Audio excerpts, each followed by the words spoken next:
Okay, fam, this is Cody Bigsby's 1 year live. Um, it was a year and 2 days ago that he was reported missing by his father in Hampton, Virginia. We know that they said they believe that law enforcement has said they believe that Cody was missing for was missing longer than what his father said. They're looking at late October and or sometime in November that he actually came up missing. We followed this case for a year as a community, so we've seen the actions and inactions. We've seen the drama from the family and from outsiders, but what we haven't seen is evidence of where Cody is and what really happened to him. Um, I just kind of really wanted to go live about him just to honor him, just to keep his name uh, circulating, keep people aware of uh, this missing baby. And there's an interview that Chief Talbot, the chief of police in Hampton, did, and I believe it is on this video here. I was watching it. Um, so let's get into it. I'm going to play this video, and this is from their local news station. Uh, so here it goes. It's a mystery still looming over the Hampton Roads community. Where is 4-year-old Cody Bigsby? On January 31st, 2022, his father, Corey, reported him missing. Right now, the community is holding a vigil in honor of the little boy. To this day, no one has seen or found him. Allison Basil has followed this story from the beginning. And new at 6, Hampton Police Chief Mark Talbot tells us where the investigation stands today. It's a question that still haunts many people in Hampton Roads. Where is 4-year-old Cody Bigsby? Hampton police started looking for him almost 1 year ago on January 31st after his father, Corey, reported him missing. We will work as if he's out there waiting for us to find him.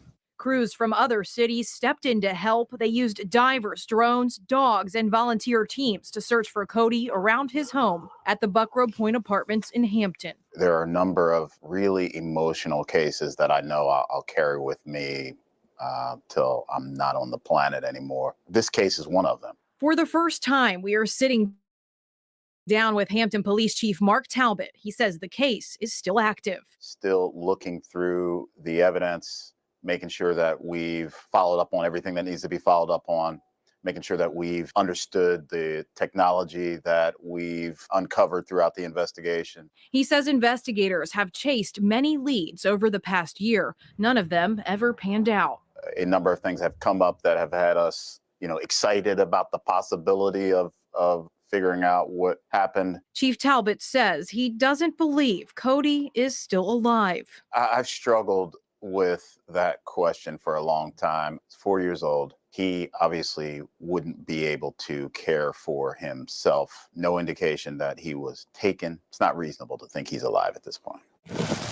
This case captured the hearts of thousands of people in the community. Search groups have gone door to door and combed through wooded areas over the last 12 months, hoping to find the little boy. Everywhere we go, he's always right there in the forefront. Water Team Inc. looks for missing people in Hampton Roads. Team lead Joe Slabinski says his crew has spent countless hours on Cody's case. Took us all the way out to Roanoke, Richmond, almost everything on the peninsula. A week before Christmas 2022, Hampton police got a call about remains left behind a middle school. Many thought it could be Cody, but investigators said they were animal remains. Slabinski says the incident showed him how much the community is still interested in this case. If Cody is found now, he says people would find minimal remains. Skeletal remains, very little else to go along with that. Most of the cartilage and everything else would have been liquefied. If he was preserved, then the sky is the limit. While community tips have slowed down, Chief Talbot says investigators won't put this case on the shelf. We want to do everything that we feel like we can possibly do for this child. Investigators still want to hear from anyone who might know what happened to Codi or where he is now. Chief Talbot says even the smallest tip could move the investigation forward. We still believe that there is somebody out there that has information that would be meaningful to us. We would love to hear from anybody who thinks that they could be helpful. In Hampton, Allison Basil, 13 News Now. If you know anything that could help investigators, call one of the numbers you see right there on your screen, the FBI, Hampton Police, or the Crime Line. In the days following Codi's disappearance, Hampton Police arrested his father, Corey Bigsby, on unrelated felony child neglect charges. Last week, a judge ordered another competency evaluation to determine if Corey Bigsby is fit for trial.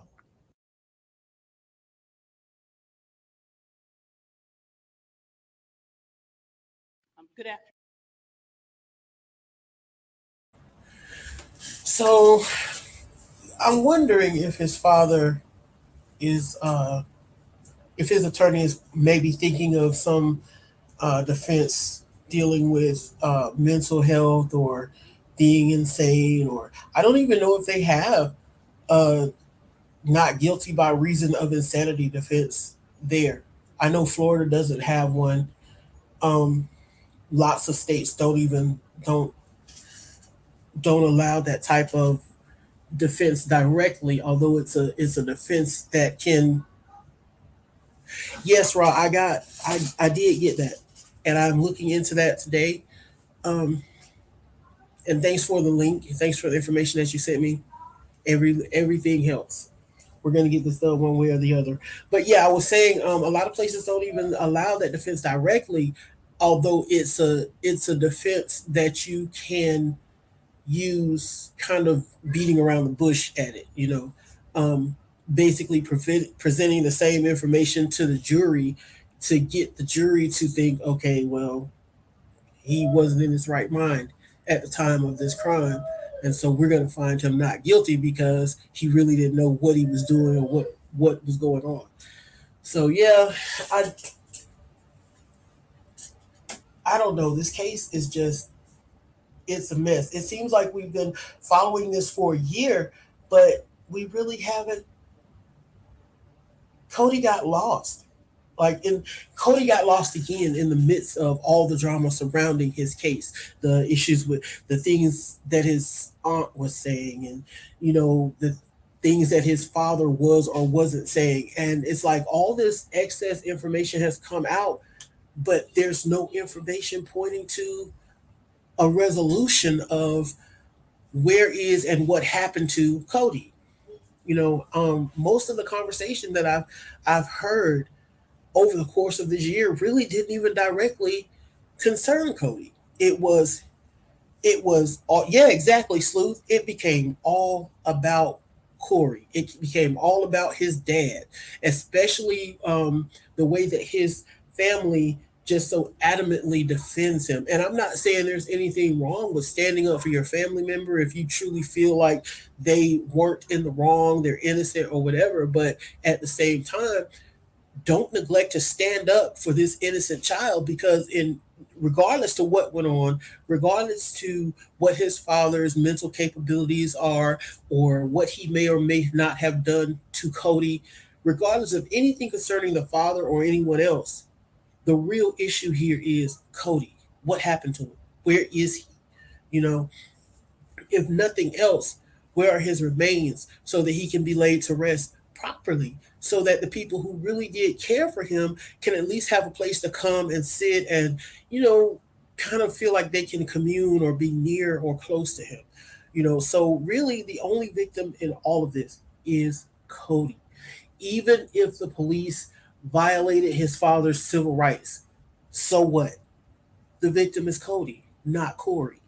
I was honestly expecting by now that we would have had some type of information, some type of surveillance video, or somebody who overheard or saw something coming forth, and there's nothing.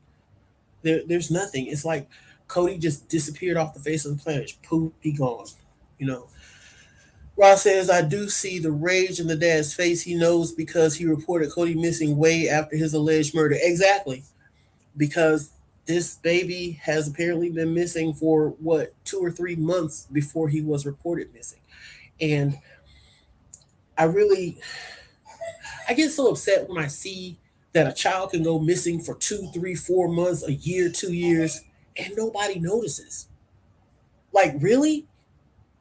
Me personally, I'm not one to be all in everybody's business, but let's say I live in a neighborhood and the family across from me or next door to me has kids. I'm not necessarily actively paying attention to the fact that they have kids, but in my normal course of going and coming and living my life, and them going and coming and living their lives, I will get used to seeing or hearing these children. And so at some point, there will come a point of one of those kids or all of those kids suddenly aren't there playing in the yard like they normally do. I would at least have taken a mental note. God, I haven't seen these kids in 3, 4 weeks, you know? But I know everybody is not like me, but it seems like someone should have noticed something. One of the neighbors or anything, especially, okay, you had the neighbor that came out and said that he's seen the kids through the window, standing on dressers, blah, blah, blah. If he was paying enough attention to be looking through that window to see what those kids were doing, was he not paying enough attention to notice that one of them was gone? I don't know. It's just really frustrating. This case is really frustrating because poor Corey. Poor Cody. You know. So I'm gonna get off of here on this one.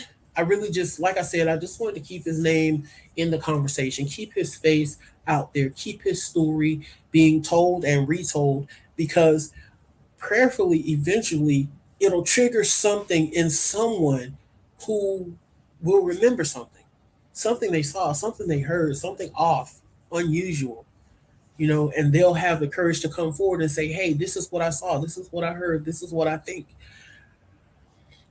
Sleuth Mom says that press conference about the reward still has me mad, the way they were crying over Corey, but wouldn't even say Cody's name. Exactly. Like, how do you have a whole press conference to announce a reward for information about this child and not even mention the child's name? Not even refer to him more than just simply in passing. And in that same press conference, that's the one where one of the press people asked the aunt about Cody, and all she could really say, he was just a normal average kid. It's a mystery still looming over the Hampton Roads community. Where is 4-year-old? She couldn't even say, oh, my nephew loves this color and that toy, and this is his favorite cartoon, and he was so lively and so active, and there's this one little thing that he did that always just really touched me. Oh, he was just a normal average kid, an average toddler. Really? That irks me, because she said that her husband or ex-husband had spoken to each of the boys on the phone the previous Sunday. And this was shortly after Cody was arrested and she was leaving the police station, and some press person asked her a question. And part of her response was that her husband or her ex-husband had just spoken to each of the boys the previous Sunday. Now, I feel like this. When I call certain people, let's say my kids, for instance, because all but one of my adult children have children. When I call my oldest son, one of the first things I ask him is, where's my baby? And that's because I care about that child. Hi, B Tim. That's because I care about that child. I want to see her on a video chat. I want to hear, oh, she's learning to talk, or see this little weird thing that she does. Because she does this little weird thing where, how you kind of bob your head at somebody and be like, what's up? You bob your head at her, and she does it, but she does it backwards. And it's just so cute. And if a person cares enough about children to call and specifically want to speak to these children, not ask the adult, Corey, well, how are the kids? How are the boys? But he's specifically speaking to these children. That means that that person must have some type of significant affection for these children. So if you have that type of significant affection for these children, how can you not even describe them, give a good description of who they are, their personality? You know, it just, I don't know. I don't know. But Tandalaya, whom I call Tandalier, is a whole piece of work. A whole piece of work. Anyway, so I kind of wouldn't even expect her to be able to um, describe who Cody is, what he likes, what it's like to have him in her life. You know, I kind of almost really feel, and I'm hesitant to say it, but I kind of almost feel like his family, Corey's family, knows what happened to these kids, to this baby, and just nobody's saying anything. Thank you, Slew. I mean, I don't know. I don't know. It's been a year. That's all I can say. It's been a year. And hopefully, sometime soon, we'll get some answers. So if you're out there and you're listening, you think, even if it's just offhand, you think you saw something, speak out. Please speak out. Because Cody deserves justice. If his father did something to him, to harm him, to make him not with us anymore, he needs to be punished for that. And although he might be facing this 100 and whatever years for the charges that they've piled up on him, those charges don't concern Cody. There's no justice for Cody in that. Cody deserves his own specific justice because he's just an innocent child. He didn't ask to be here. He didn't just pop up and demand to be a part of Corey's family, one of his children. He didn't ask for any of this, and so he didn't deserve whatever may or may not have happened to him. All right, guys. I will be back later. I'm not going to give any times because, my schedule does things. But I will be back later. We're going to talk about Madalena Kojakari. There's really not a whole lot of new information in her case, but I did come across something very interesting concerning her mother's trip to the mountains, and I want to share that with you all because Madalena deserves justice too. If she's out there, whether it's rescue or recovery, Madalena deserves her justice. Madalena deserves to be found, and so we're going to keep her name in the conversation as well. I will see you guys soon.